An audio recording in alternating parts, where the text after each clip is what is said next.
આ સાચો પડ્યો તો ક્લાઇમેટિક અને ફિઝિયોગ્રાફિક. ઘણી બધી બુક્સ આ રીતે પણ ક્લાસિફાઈ કરે. આપણે લખીએ તો ફેક્ટર્સ અફેક્ટિંગ ધી હાઇડ્રોગ્રાફ, બરાબર છે. હવે જુઓ ધ્યાનથી, આ ફેક્ટર્સ છે ધીસ આર ફિઝિયોગ્રાફિક ફેક્ટર્સ. કયા ફેક્ટર્સ છે?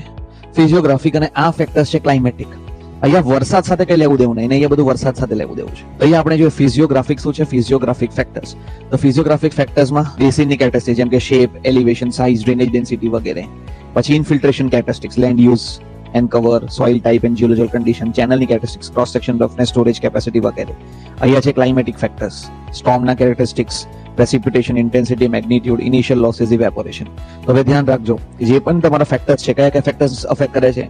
ફિઝિયોગ્રાફિક અને ક્લાઇમેટિક, બરાબર છે.